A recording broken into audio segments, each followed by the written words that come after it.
Today we're gonna answer a question that a lot of budget gamers are asking themselves in 2026. The question is the RX 570 still usable? So I got the card for about 2 years now. It's the 4GB version. And I'm sure there's a lot of you guys that are still on older GPUs just like this. Or you're just looking to buy a second-hand one because the new ones are too expensive nowadays. So let's just not guess, let's actually test it. I'm running the RX 570 4GB version and my CPU is the Ryzen 5 4650G. I have 32GB of DDR4 memory and everything is installed on an SSD. It's nothing fancy whatsoever. It's exactly the kind of budget system somebody would build. So the first game you're going to test is Valorant. This should be easy. So what I've done is I'm running it at 1080p, but I do have the VSync on. So the VSync is capped at 100 frames per second, which matches my monitor. If I put the VSync off, I get well over 100 frames per second, which is just perfect because my monitor is only 100 FPS. I do run it on the lowest settings to get the max performance, and it's been working perfectly fine for me. There's definitely no stutters and no drops. For competitive shooters, the RX 570 is still a good GPU. If this is all you play, then you might not need to upgrade. I get more or less the same FPS on Counter-Strike 2. Next we can try Ghost of Tsushima. At 1080p high settings, you're sitting around 65 to 85 FPS. I've capped it to 60 FPS because it's a story mode game and it works perfectly fine. I'm sure it can go much higher, but I think this is just good enough for a story mode game like this.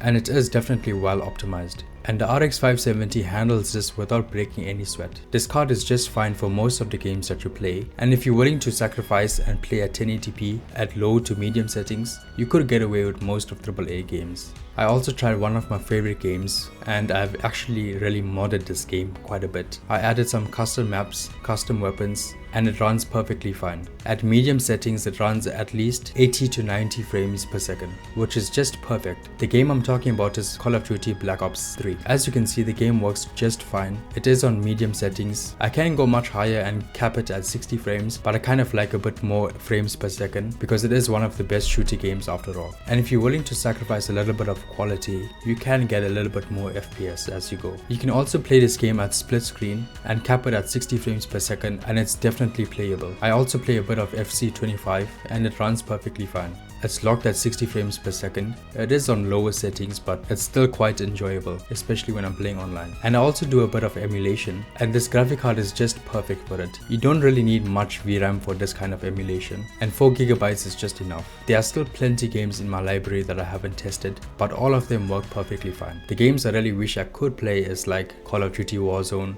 or Black Ops 7, but the problem is I have to put it at 720p at really low settings just to make it a little bit playable. So I ended up uninstalling the game because it wasn't really looking too good.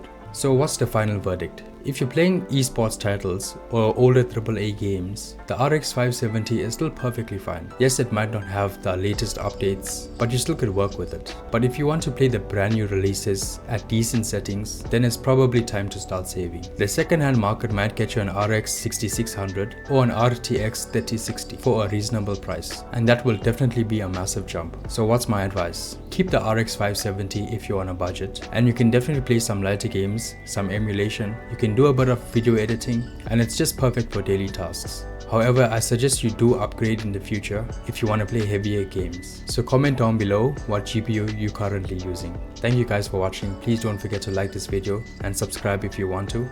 Other than that, I'll see you in the next one. Goodbye for now.